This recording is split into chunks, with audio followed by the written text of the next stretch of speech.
Hello दोस्तों, स्वागत है एक बार फिर आप सभी का आपके अपने यूट्यूब चैनल पीएस क्लासेस पर। तो दोस्तों, आज के इस वीडियो लेक्चर में हम सॉल्व करेंगे क्लास 12 फिजिक्स एनसीईआरटी के अध्याय 1 जिसका नाम है वैद्युत आवेश एवं क्षेत्र के न्यूमेरिकल नंबर 3 को। तो दोस्तों, आपको हम बताते चलें कि इस लेसन का जितना थ्योरिकल सिलेबस था और परीक्षा की दृष्टि से इस लेसन के जितने महत्वपूर्ण एग्जाम्पल्स थे उन सभी का वीडियो लेक्चर हमने आप लोगों को पहले ही प्रोवाइड करा दिया है। और साथ ही साथ इस लेसन के न्यूमेरिकल नंबर 1 और न्यूमेरिकल नंबर 2 को भी हमने आप लोगों को इससे पिछले वीडियो लेक्चर तक प्रोवाइड करा दिया था। तो यदि आप लोगों ने इस लेसन का थ्योरिकल सिलेबस या इंपॉर्टेंट एग्जाम्पल्स नहीं पढ़े हैं तो आप हमारे चैनल पर जाकर के 12th class physics play list में जाकर के इसको देख सकते हैं, वहाँ पर सारी वीडियो अवेलेबल हैं स्टूडेंट। ठीक है, तो आइए आज के इस वीडियो लेक्चर में इस लेसन के हम क्वेश्चन नंबर 3 को सॉल्व करने वाले हैं, अर्थात न्यूमेरिकल नंबर 3 को सॉल्व करने वाले हैं। तो देखिए इसे किस प्रकार सॉल्व किया जाएगा। समय बचाने के लिए बेटा मैंने इस क्वेश्चन को आप लोगों के लिए स्क्रीन पर पहले ही लिख रखा है। ठीक है, पहले क्वेश्चन को पढ़ेंगे, ठीक है, फिर इसका सोल्यूशन देखेंगे। तो चलिए पहले क्वेश्चन को पढ़ते हैं, फिर इसके सोल्यूशन को देखते हैं। देखिए क्वेश्चन बच्चों हमसे कहा गया है, क्वेश्चन है बच्चों, जांच द्वारा सुनिश्चित कीजिए। क्वेश्चन नंबर 3 मैंने आपको बताया कि देखिए इसका जो क्वेश्चन नंबर 1 और 2 है मैंने इससे पिछले वीडियो लेक्चर तक आप लोगों को प्रोवाइड करा दिया था। ठीक है, तो क्वेश्चन नंबर 3 देखिए क्या है, जांच द्वारा सुनिश्चित कीजिए कि ke²/GME/MP विमाहीन है। ठीक है, ठीक है, इसका मीनिंग बताऊंगा, ये फार्मूला कहाँ से बना है। ठीक है, और साथ ही साथ क्या बताना है, भौतिक नियतांकों की सारणी देखकर, ठीक है, इस अनुपात का मान ज्ञात कीजिए, या ये जो रेशो दे रखा है इसका मान भी बताना है। ठीक है, और यह अनुपात क्या बताता है, यानी इसके अंदर 3 चीज़ें हम लोग को बतानी है। पहली बात तो हमें ये प्रूव करना है कि ये जो रेशो दे रखा है, ठीक है, ये विमाहीन अर्थात इसकी कोई बीमा नहीं है। ठीक है, दूसरी बात हमें बतानी है कि अगर हम इन जैसे ke²/GME/MP की अगर वैल्यू डालें, ठीक है, इस फार्मूले के अंदर, तो इसका मान कितना आएगा वो आपको बताना है। ठीक है, और लास्ट में हम बताएंगे कि यह अनुपात क्या बताता है। ठीक है, तो पहले ये देखते हैं कि फार्मूला बना कहाँ से स्टैंड, ये फार्मूला बना कहाँ से है। देखिए हमने भी आप लोगों को पढ़ाया है, आपने पढ़ा होगा कूलाम का नियम। क्या पढ़ा होगा? कूलाम का नियम। ठीक है, कूलाम का नियम क्या था, अगर दो बिंदु आवेश मान लीजिए Q1 और Q2, दो बिंदु आवेश Q1 और Q2, मान लीजिए Q1 चार्ज है और मान लीजिए Q2 चार्ज है, और ये एक दूसरे से r दूरी पर है बच्चों, एक दूसरे से ये r दूरी पर है। ठीक है, तो इनके बीच जो लगने वाला बल होता है वैद्युत बल, इलेक्ट्रिक फोर्स, क्या होता है, देखिए स्टैंड होता है, देखिए K/Q1 Q2/r², जहाँ K की जगह क्या रहता है 1/4πε0 आ जाता है स्टूडेंट। ठीक है, अच्छा अब बात करते हैं, देखिए ये तो रही दो आवेशों के बीच लगने वाले वैद्युत बल की बात, लेकिन आपने 11th क्लास में या 9th क्लास में एक रूल्स पढ़ा होगा, न्यूटन का गुरुत्वाकर्षण का नियम, न्यूटन का गुरुत्वाकर्षण का नियम। ठीक है, अब न्यूटन का गुरुत्वाकर्षण का नियम क्या है, देखिए अगर मान लीजिए M1 M2 द्रव्यमान के दो पिंड, ठीक है, एक दूसरे से r दूरी पर स्थित, तो मान लीजिए यहाँ पे कोई पिंड ये M1 है, इसका द्रव्यमान, दूसरा पिंड है इसका द्रव्यमान M2 है, और एक दूसरे से कितनी दूरी पर है, ये r दूरी पर है, तो इनके बीच जो लगने वाला ग्रेविटेशनल फोर्स होता है, यानी गुरुत्वाकर्षण बल जो होता है बच्चों, वो होता है Fg = होता है, ठीक है, g, और ये होता है आपका M1 M2/r²। ठीक है, तो ये आपने पढ़ा होगा, आपका 9th क्लास में पढ़ा होगा या फिर आपने 11th क्लास में पढ़ रखा होगा। ठीक है स्टूडेंट, अच्छा अब यहाँ पे अंतर क्या है, ऐसे इस फार्मूले को कैसे रिलेट करें इन दोनों से, इन चीज़ों को ध्यान से समझें। देखिए अगर Q1 Q2 की जगह में एक इलेक्ट्रॉन एक प्रोटॉन लूँ, एक इलेक्ट्रॉन और एक प्रोटॉन, तो देखिए इलेक्ट्रॉन के आवेश को भी हम कहाँ लिखते हैं बेटा, E से लिखते हैं, और प्रोटॉन के आवेश को भी हम कैसे लिखते हैं बेटा, हम E से लिखते हैं। बात समझ में आ रही है, यानी इलेक्ट्रॉन के आवेश को भी हम E से लिखेंगे और प्रोटॉन के आवेश को हम E से लिखेंगे। ठीक है, तो जब मैं यहाँ पे इसकी वैल्यू डालूंगा तो E/E हो जाएगा, तो ये क्या हो जाएगा, E² हो जाएगा, जैसे कि आप फार्मूले में देख पा रहे हैं। ठीक है, और समझ में आप लोगों को, तो यानी कहने का मतलब ये, अगर मैं यहाँ पे E/E कर दूँ, E/E, तो इसकी गुणा करा हो तो E² हो जाएगा। बात समझ में आई आप लोगों को, चलिए मैं इसको सॉल्व करके दिखा रहा हूँ। ठीक है, ये ठीक है, बात समझ में आई आप लोगों को। ठीक है, अच्छा ये जो दो पिंड मैंने लिए हैं यहाँ पे M1 और M2, अगर मैं ये कहूँ कि एक इलेक्ट्रॉन है एक प्रोटॉन है, इलेक्ट्रॉन के द्रव्यमान को अगर मैं Me लिखूँ, इलेक्ट्रॉन के द्रव्यमान को क्या लिखूँ, Me लिखूँ, और प्रोटॉन के द्रव्यमान को क्या लिखूँ बेटा, मैं MP लिखूँ, क्या लिखूँ, MP लिखूँ। ठीक है, तो फार्मूले में M1 की जगह क्या आ जाएगा, M1 की जगह क्या आएगा बेटा, M1 की जगह क्या आ जाएगा आपका Me आ जाएगा, और M2 की जगह क्या आ जाएगा बेटा आपका MP आ जाएगा। ठीक है स्टैंड, अच्छा अब इसकी डिस्टेंस देखा, आप देख पा रहे हैं कि R है दोनों में। ठीक है, अच्छा अगर मैं इस अनुपात को निकालूं, इस अगर अनुपात को निकालता हूँ स्टैंड, ध्यान समझें, देखिए अनुपात निकालें Fe/Fg अनुपात निकालेंगे। ठीक है, तो देखिए ऊपर वैल्यू देखिए आई है K, और ये बेटा आपका E² है, और अपॉन में क्या आई आर स्क्वायर है, ठीक है। और अपॉन में नीचे आ जाइए, एफ जी का मान क्या है, कैपिटल जी है, जहाँ जी क्या है, न्यूटन का गुरुत्वाकर्षण नियतांक, ठीक है। अच्छा ये देख रख लिए M E M P upon क्या आई बेटा आपका आर स्क्वायर है, ठीक है। मैं अगर बताऊँ आप लोगों को, ये एफ ही था, इसी वाली ऊपर आ गई। मैं अनुपात निकालना चाह रहा हूँ, या तो ये कह दिए कि अगर इसको समीकरण 1 मानते हैं, इसको समीकरण आप 2 मानते हैं, ठीक है। तो ये कह दिए कि समीकरण को समीकरण 2 से भाग करने का बात वही आने वाली है, ठीक है। तो आर स्क्वायर से बेटा आर स्क्वायर कैंसिल आउट हो जाएगा, तो ये बनेगा आपका एफ ई अपॉन एफ जी, ठीक है स्टैंड। और ये बनेगा आपका देखिए के ई स्क्वायर अपॉन क्या बचेगा G M E M P, ठीक है। जहाँ एम ई है इलेक्ट्रॉन का द्रव्यमान और एम पी है प्रोटॉन का द्रव्यमान। अब आप देख पा रहे होंगे स्टूडेंट कि यही वो फार्मूला है, यही वो फार्मूला जो आपकी स्क्रीन पर लिखा है, ठीक है। उम्मीद करता हूँ मेरी बात आपको समझ में आई होगी। यानी ये जो रिलेशन बना है, ठीक है, एक इलेक्ट्रॉन और एक प्रोटॉन के बीच लगने वाले वैद्युत बल तथा एक इलेक्ट्रॉन एक प्रोटॉन के बीच लगने वाले गुरुत्वाकर्षण बल का क्या ये अनुपात है, ठीक है। और ये कैसे बना है फार्मूला, मैंने आपको ये बना करके दिखा भी दिया, ठीक है। अब हमें बच्चों प्रूफ ये करना है कि ये जो अनुपात आ रहा है ये क्या है बेटा, एक विमाहीन अर्थात इसकी कोई भी विमा नहीं है, ठीक है। समझ में आई आप लोगों को? अगर यहाँ तक बात आपको समझ में आई है तो अपनी मैथ का आप लोगों को मेरा विशेष करिए कि प्लीज वीडियो को लाइक और शेयर जरूर करें स्टूडेंट, ठीक है। तो चलिए ये बात आपको समझ में आ गई कि ये फार्मूला कैसे बनाया है, ठीक है। ये बनाया आपको बेटा, ये लगा है एक इलेक्ट्रॉन एक प्रोटॉन के बीच लगने वाला क्या वैद्युत बल है, और ये क्या एक इलेक्ट्रॉन एक प्रोटॉन के बीच लगने वाला गुरुत्वाकर्षण बल है। इन दोनों का रेशियो निकालेंगे तो बेटा यही फार्मूला आपका बनकर सामने तैयार हो जाएगा, ठीक है। चलिए अब मैं देखिए इसको साफ कर रहा हूँ, ठीक है। मैंने अभी तक तो ये बताया कि फार्मूला बना कैसे, अब मैं इसको प्रूव करने वाला हूँ कि इस क्वेश्चन की रिक्वायरमेंट जो है, ठीक है, उसको हम देखने वाले हैं। यानी हमें प्रूव करना है कि ये जो राशि है बेटा, ये जो अनुपात है, ये क्या है, एक विमाहीन है, ठीक है। चलिए अब इसको साफ कर रहा हूँ। इस क्वेश्चन के लिए ये आंसर नहीं है, ये तो मैंने केवल आपको समझाया, इस क्वेश्चन का ये आंसर नहीं है, ये मैंने आपको समझाया कि ये रिलेशन बना कहाँ से है, ठीक है। अब इसका जो आंसर है वो मैं आपको सॉल्व करने वाला हूँ। चलिए तो देखिए स्टैंड, पहले हम इसका अनुपात निकालेंगे। अनुपात क्या रखा है, देखिए जो रखा है उसी को लिख लेते हैं। देखिए क्या है, देखिए स्टैंड, हमने आपको बताया क्या है, देखिए अभी आपको बताया मैंने, ये क्या है एफ ई और ये क्या था बेटा आपका एफ जी था। चाहे तो इसको दिखा दो चाहे मत दिखा, लेकिन इसको दिखाना जरूरी है जो क्वेश्चन में दिया है। क्या है ये के ई स्क्वायर और ये बेटा क्या आपका जी और ये एम ही है और ये क्या बेटा आपका एम पी है, ठीक है। अच्छा अब आपको चाहिए के की बीमा क्या होगी, ठीक है। अब के की बीमा क्या होगी, के कहाँ से निकालेंगे, के इस फार्मूले से लिख लेगा जो अभी मैंने आपको बताया, दो आवेशों के बीच लगने वाला वैद्युत बल क्या होता है। देखिए एफ इजिकल टू होता है, यानी एफ इजिकल टू क्या, ई का मतलब तो इलेक्ट्रिक फोर्स का लिए आ रहा है, ठीक है। क्या होता है के Q1 Q2 upon are square. अगर मैं यहाँ से के का मान निकालूं, इस के का अगर मान निकालूं तो के इधर आ जाएगा और एफ इंटू आर स्क्वायर ये मल्टीप्लाई में हो जाएंगे और ये Q1 Q2 इसके अपॉन में आ जाएगा, ठीक है। अच्छा अब यहाँ से मुझे के की वैल्यू पता लगेगी। अब मुझे के की बीमा निकालनी है। अब के की बीमा डिपेंड किस पे करती है, बल की बीमा पर करती है, दूरी की बीमा, ठीक है, और ये आवेशों की जो बीमा है। तो बल की बीमा क्या होती है बेटा, आपने 11वीं क्लास में पढ़ी होगी, क्या होती है एम एल टी की पावर माइनस के 2 होती है, एम एल टी की पावर माइनस के 2 होती है। अब ये क्या आर स्क्वायर, और आर होते कोई डिस्टेंस, तो कोई किसी डिस्टेंस की बीमा क्या होती है एल होती है, लेकिन स्क्वायर है तो ये एल स्क्वायर हो जाएगा, ठीक है। आवेश की बीमा क्या होती है बेटा ए टी होती है, क्या होती है, यानी क्यू का होता है, क्यू इजिकल टू क्या होता है आई टी होता है, आपने पढ़ा होगा। तो आई की बीमा हो गई ए और टी की हो गई टी, तो यानी क्यू की बीमा क्या होती है ए टी होती है, लेकिन Q1 Q2 दो बार आ रहा है तो ए टी की गुणा ए टी से करूँगा तो ए टी ए स्क्वायर और टी स्क्वायर हो जाएगा। बस में आप लोगों को अगर यानी Q2 यानी आप देखा Q1 की बीमा भी 80 होगी और Q2 की भी 80 होगी, तो दो बार 80 की जब मल्टीप्लाई करेंगे तो ए स्क्वायर टी स्क्वायर हो जाएगा फाइनली, ठीक है। तो इस प्रकार यहाँ से जब के को जब सोल्व करेंगे तो के की बीमा कितनी आ जाएगी, एम एल की पावर 3 हो जाएगी, टी की पावर माइनस के 4 हो जाएगी, ए की पावर माइनस के 2 हो जाएगी। यानी इसको ऊपर ले आकर के सोल्व कर दिया मैंने, कुछ नहीं किया, ठीक है। अच्छा नेक्स्ट इस फार्मूले के लिए एक इसकी एक आप देख पा रहे हैं जी क्या न्यूटन का गुरुत्वाकर्षण नियम था, इसकी बीमा चाहिए तो इसकी बीमा कैसे निकलेगी, न्यूटन के गुरुत्वाकर्षण वाले नियम से।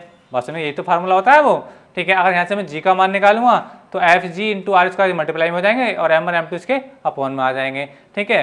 अब एफ जी एफ का मतलब क्या है, एफ का मतलब फोर्स, जी का मतलब ग्रेविटेशनल फोर्स। तो बल की कीमत जो यहाँ पे थी बल की कीमत तो यहीं पे रहेगी, एम एल टी के माइनस के 2 आर स्क्वायर की एल स्क्वायर आ जाएगा, और ये क्या है M1 M2 है द्रव्यमान, द्रव्यमान की बीमा क्या होती है एम होती है, लेकिन एक इलेक्ट्रॉन का द्रव्यमान एक प्रोटॉन का द्रव्यमान है, तो एम इंटू एम क्या हो जाएगा एम स्क्वायर हो जाएगा। जैसे कि आप ये देख पा रहे हैं, सॉल्व करेंगे तो आप जी की बीमा देखेंगे एम की पावर माइनस के 1, एल की पावर 3, टी की पावर माइनस के 2, ये किसकी बीमा है बेटा, न्यूटन के गुरुत्वाकर्षण नियतांक जी की बीमा है, ठीक है। अच्छा अब देखिए मैंने के की बीमा निकाल दी, के की बीमा ये है और जी की बीमा ये है, ठीक है। अब देखिए इसको मैं सॉल्व करने वाला हूँ, कैसे सॉल्व करेंगे, चलिए अब देखिए मान लगाइए मान, देखिए क्या सोल्व करेंगे दिस टाइम। ये के, देखिए पहले के की मान लिखेंगे तो के की मान क्या है, देखिए यहाँ से देखिए इसको नोट कर लें आप लोग। के की मान क्या, एम एल की पावर 3 कैसे निकालिए मैंने आपको बताया, इसी फार्मूले से है ना, निकल के आई एम एल की पावर 3, एम एल की पावर 3 और टी की पावर माइनस के 4, टी की पावर माइनस के 4, ठीक है, और ए की पावर माइनस के 2,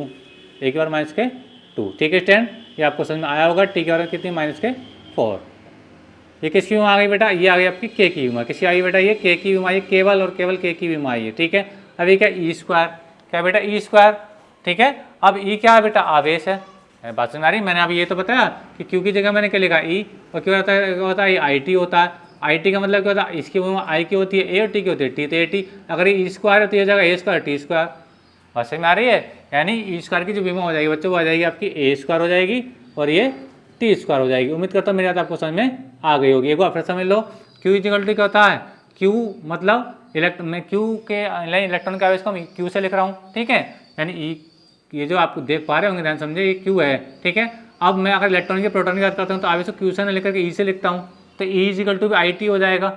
यानी Q equal to I T है तो E equal to I T हो जाएगा, ठीक है। अब देखिए अब यहाँ पे ई का क्या है, स्क्वायर हो रहा है, तो स्क्वायर हो रहा है, जब यहाँ स्क्वायर करूँगा तो इसकी वैल्यू का स्क्वायर हो जाएगा, यानी ई क्या हो जाएगा आपका, ए स्क्वायर हो जाएगा और ई क्या हो जाएगा, टी स्क्वायर हो जाएगा। बस में आप लोगों को, ठीक है। तो ये मैंने इसकी विमा लगाई। अब देखिए जी की विमा लगाइए, जी क्या है, देखिए जी की विमा ये है एम की पावर माइनस के 1, एन की पावर माइनस के 1, ठीक है, और एल की पावर 3, एल की पावर 3 और टी की पावर माइनस कितनी है, 2 है, टी की पावर माइनस की कितनी है बेटा, 2, ठीक है। ये किसी बेटा जी की विमा आ गई। अब ये क्या बेटा, एम ई, अब द्रव्यमान है, एम की विमा, एम ई क्या है, इलेक्ट्रॉन का द्रव्यमान, तो द्रव्यमान की विमा क्या होती है, एम होती है। अब ये भी क्या बेटा, एम पी, ये क्या प्रोटॉन का द्रव्यमान, तो इसकी विमा भी एम ही होगी। तो एम इंटू एम ना करके 2 बार लिख कर ना एक बार स्क्वायर कर लेते हैं, बात तो वही है, इसको स्क्वायर कर दीजिए, बात तो वही आ गई है, M1 M2 की विमा आ गई, सॉरी एम ई और एम पी की विमा हो गई, ठीक है। अब इसको सॉल्व कर लीजिए, कैसे सॉल्व करेंगे ध्यान से समझिए। देखिए एम आप ऐसे लिख लीजिए, लिख लिया, ठीक है। अच्छा एल की बार कितनी है, देखिए यहाँ पे 3, एल की बार बिल्कुल 3 ऐसे लिख लिए, कोई प्रॉब्लम नहीं, ठीक है। अच्छा टी की बार माइनस के 4 है और ये टी की बार प्लस के 2 है, देख पा रहे हैं आप लोग। तो जब 4 से जब 2 घटाएंगे तो टी की पावर माइनस के 2 रह जाएगा, टी की पावर माइनस के बेटा 2 रह जाएगा।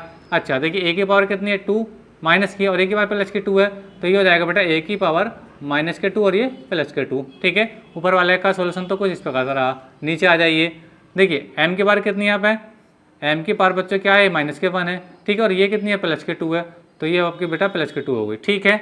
अच्छा एल की पावर 3 आप ऐसे लिख लीजिए, कोई प्रॉब्लम नहीं है, और टी की पावर माइनस के 2 बेटा आप ऐसे लिख लीजिए, ठीक है। अब इसको सोल्व कर दीजिए, जब सोल्व करेंगे बच्चों तो आप लोग देख पाएंगे, देखिए एम ये आ रहा आपका, ठीक है। अच्छा देखिए एल की पावर 3 है, बिल्कुल एल की पावर 3, देखिए ध्यान समझिए, एल की पावर 3 आपका ये रहा। अब देखिए टी की पावर कितनी है, ये टी की पावर माइनस के 2 है, और ये तो 0 हो जाएगा, यानी ये हो जाएगा ए की पावर कितनी है बेटा आपकी, 2 से तो कट जाएगा तो ये 0 हो जाएगा, बस में आप लोगों को। अब इसको देख लीजिए, अब यहाँ पे देखिए ध्यान से बच्चों एम, ठीक है, ये प्लस की 2 है, ये माइनस की 1 है, तो प्लस वाली ज़्यादा है तो एक पावर बचेगी, एक पावर को लिखते नहीं है, यानी यहाँ भी एक पावर, यहाँ भी एक पावर लिखी नहीं जाती है प्लस की, ठीक है बच्चों, ठीक है। अच्छा अब एल की पावर कितनी है, 3, तो एल की पावर 3 बेटा आपकी ये रही, ठीक है, और टी की पावर माइनस के 2 बेटा आपकी ये रही, ठीक है। अब इसको आगे सोल्व कर लीजिए। आगे जब सोल्व करेंगे बच्चों तो देखिए आप देख पाएंगे ये वाला एम जो आ रहा है, ये एम है, एम की पावर कितनी है, ये 1 है, लेकिन एम एक नीचे तो ये ऊपर जाएगी तो ये माइनस की 1 हो जाएगी, ठीक है। आगे चलिए फिर देखिए एल की पावर कितनी है, 3 है, ये एल की पावर बेटा कितनी है आपकी 3 है, लेकिन एक एल की पावर 3 नीचे है, इसको ऊपर ले जाएंगे तो ये माइनस की हो जाएगी, तो ये माइनस के 3 हो जाएगा, ठीक है। इसी प्रकार आप देखो टी को देख लो, टी की पावर कितनी है आपकी बेटा, माइनस के 2 पर है, माइनस के 2 पर है, लेकिन ये माइनस के ऊपर जाएगी तो प्लस के 2 हो जाएगी, ठीक है। अच्छा ए की पावर ऑलरेडी 0 है, ए की पावर तो ऑलरेडी क्या बेटा 0 है, ठीक है, बात समझ में आ रही है। आगे सोल्व कर लीजिए, देखिए 1 से घटाओगे तो एम की पावर कितनी बची, 0, एम की पावर कितनी बची बेटा 0 बची। एल 3 से 3 घटाएंगे तो एल की पावर भी कितनी बची बेटा 0 बची। 2 में से 2 घटाएंगे तो कितनी बची एल की पावर, सॉरी टी की पावर कितनी बची बेटा 0 बची, और ए की पावर 0 हमने पहले से यहाँ से प्रूव करके दिखा रखी है। बात समझ में आप लोगों को, तो ए की पावर क्या हुई 0 हुई। तो इस प्रकार से आप देख पाएंगे यानी ये जो K E square upon G M E M P है, इसका जो फाइनली आंसर आपको कह रहा है एम की पावर 0, एल की पावर 0, टी की पावर 0, यानी ए की पावर 0, यानी इसके अंदर कोई भी बीमा नहीं आ रही है, ठीक है। यानी इसकी यहाँ पे जो पावर थी यही तो बीमाएँ होती हैं, जो पावर होती है बेटा यही बीमाएँ होती है, और यहाँ पे किसी की भी कोई पावर नहीं आ रही है, इसलिए हम कह सकते हैं कि ये दिया गया अनुपात का एक बीमाहीन है, ठीक है, कैसे निकालेंगे ये मैंने आपको बताया। इसके लिए आपको ये दोनों फार्मूले आपको पता होना चाहिए, न्यूटन का गुरुत्वाकर्षण का नियम भी पता होना चाहिए और कूलाम का नियम भी पता होना चाहिए। इन दोनों फार्मूलों से मैंने के की और जी की भी मान निकाली। जहाँ के क्या है अनुपाती नियतांक है, जहाँ आवेश समानुपाती चलाया था, और जी का ये भी एक अनुपाती नियतांक है जिसे न्यूटन का गुरुत्वाकर्षण का नियतांक कहते हैं स्टूडेंट। ठीक है, जब इन दोनों की बीमा के और जी की बीमा निकल जाएगी तो बाकी बीमा तो आसानी से निकाल लेंगे, और जिसको रख के जब सॉल्व करेंगे तो फाइनली आंसर जब आएगा ये आ जाएगा आप लोगों के पास। ठीक है, और देख पाएंगे कि यहाँ पे किसी की भी कोई पावर नहीं है, कोई पावर नहीं है इसका मतलब कोई भी बीमा नहीं है, अर्थात दिया गया अनुपात एक बीमाहीन है। ठीक है, बात समझ में आ रही है। तो यही तो ने कहा था, जांच द्वारा सुनिश्चित कीजिए कि हमने जांच करके देखा कि ये K E square upon G M E M P एक बीमाहीन है। तो जैसी बात है बीमाहीन है मतलब कोई भी पावर नहीं आ रही है। ठीक है, जब यहाँ जब पावर क्या हो गई 0 हो गई। ठीक है, यानी जो पावर होती है यही तो बीमा होती है बच्चों। ठीक है, आपने 11th क्लास में पढ़ा होगा। ठीक है, पावर यहाँ पर आने रही है। ठीक है, तो ये अनुपात क्या है, एक बीमाहीन है। क्या है बेटा, क्या ये बीमाहीन है। ठीक है, अब इसके अंदर एक चीज़ और पूछी है, इसके अंदर ये पूछी है कि भौतिक नियतांकों की सारणी देखकर इस अनुपात का मान बताइए। ये जो रेशियो है इसका मान बताना है। ठीक है, अब आप इसका इतने का स्क्रीनशॉट ले लीजिए। अब मैं इसका आगे सॉल्यूशन दिखाने वाला हूँ कि आगे क्या इसकी रिक्वायरमेंट है। चलिए नोट कर लीजिए इस चीज़ को। ठीक है, तो चलिए अब मैं इसको देखिए रब कर रहा हूँ।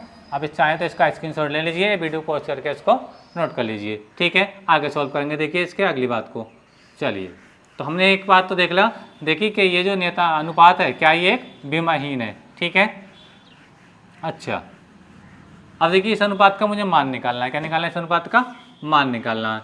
देखिए कैसे निकालेंगे, ये जो के होता है, के का मान कितना होता है, जैसा आपने कूलाम के नियम में पढ़ा होगा 9 × 10⁹। इस के की वैल्यू कितनी होती है, के की वैल्यू जो होती है बच्चों वो होती है 9.0 × 10⁹ या 9 × 10⁹ होती है। ठीक है, चलिए रख दीजिए, ये 9 × 10⁹।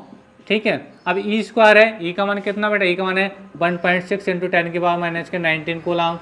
बात समझ में आ रही है, लेकिन इसका स्क्वायर तो मुझे इसका मान का स्क्वायर करना पड़ेगा, यानी 1.6 × 10⁻⁻19 स्क्वायर को मैं इस टाइप से कर दूंगा स्टैंड। ठीक है, अच्छा जी क्या है, न्यूटन का गुरुत्वाकर्षण नियतांक, इसका मान कितना होता है, जी का मान होता है बेटा 6.67 × 10⁻⁻11 होता है। ठीक है, ये वैल्यू आपको पता होना चाहिए, कितना होता है ये 6.67 × 10⁻11 होता है। ठीक है, एम ई इलेक्ट्रॉन का द्रव्यमान, इलेक्ट्रॉन का द्रव्यमान बच्चों कितना होता है, एम ई का मान बता रहा हूँ 9.1 × 10⁻⁻। ठीक है, याद रखना ये पॉइंट चल रहे हैं बीच में है ना, ये 9.1 × 10⁻⁻31 kg होता है। ठीक है, अच्छा वैल्यू रख लीजिए कितना है 9.1 × 10⁻31 kg।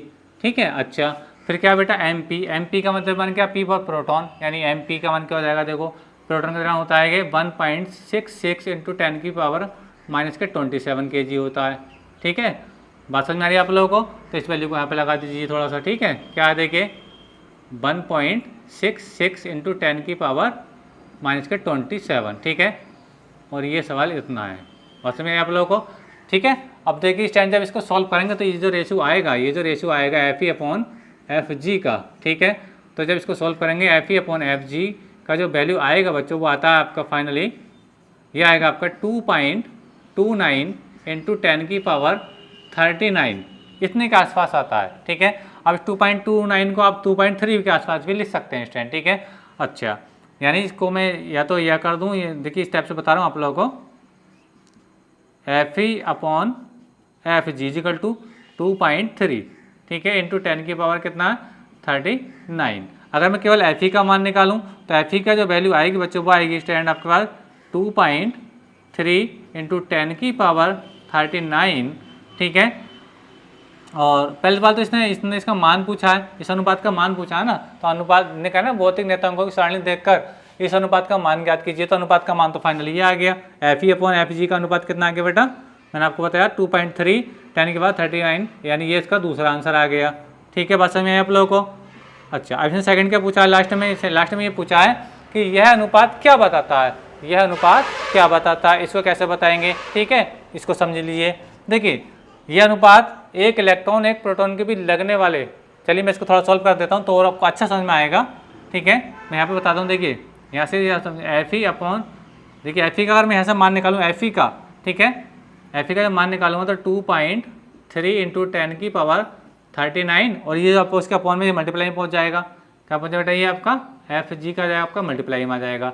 तो इस चीज़ को समझो कि ये जो अनुपात बताता है, ये अनुपात इस बात को बताता है कि एक इलेक्ट्रॉन एक प्रोटॉन के बीच जो लगने वाला वैद्युत बल है, ठीक है, एक इलेक्ट्रॉन एक प्रोटॉन के बीच जो लगने वाला बल है, उनके बीच लगने वाले गुरुत्वाकर्षण बल से बहुत ज़्यादा शक्तिशाली है। क्योंकि एफ ई आप देख पा रहे हैं 2.3 इंटू 10 के बाद 39 इतने गुना होता है किसका, एफ जी का। बात समझ में आ रही है? यानी एक इलेक्ट्रॉन एक प्रोटॉन के बीच लगने वाला वैद्युत बल एफ ई है, वो इलेक्ट्रॉन एक प्रोटॉन के बीच लगने वाले गुरुत्वाकर्षण बल का कितने गुना होता है, 2.3 इंटू 10 के बाद 39 गुना होता है किसका, एफ जी का। तो ये अनुपात ये बताता है। तो दरअसल में लिख सकते हैं लास्ट में यहाँ पे, अगर चाहें तो आते करके ये बात लिख करके आ सकते हैं एग्जाम में कि यह अनुपात बताता है कि एक इलेक्ट्रॉन तथा एक प्रोटॉन के बीच लगने वाला वैद्युत बल, ठीक है, उनके बीच लगने वाले गुरुत्वाकर्षण बल का कितना गुना होता है, 2.3 गुना, जिसका माइनस 39 गुना होता है, या अर्थात यह बहुत शक्तिशाली। ये भी कह सकते हैं, ये भी कह सकते हैं कि वैद्युत बल गुरुत्वाकर्षण बल की तुलना में बहुत शक्तिशाली है। ठीक है, तो उम्मीद करता हूँ बेटा कि ये क्वेश्चन आपको अच्छे समझ में आया होगा, और वीडियो आपको अच्छा लगा तो वीडियो को लाइक और शेयर जरूर कर लीजिए। ठीक है, और चैनल पर नए तो चैनल को सब्सक्राइब भी कर लीजिए। ठीक है, और आप यदि एनसीईआरटी 12th क्लास फिजिक्स का इसी तरीके से सोल्यूशन देखना चाहते हैं तो आज ही हमारे चैनल को सब्सक्राइब जरूर करें। चैनल को सब्सक्राइब करने के साथ साथ बेल आइकन का बटन जरूर दबाएं, ताकि जैसे जैसे हमारी वीडियो आए उनका नोटिफिकेशन आप लोगों को समय से प्राप्त होता हो। मिलेंगे अगले वीडियो में, तब तक के लिए धन्यवाद। Best of luck.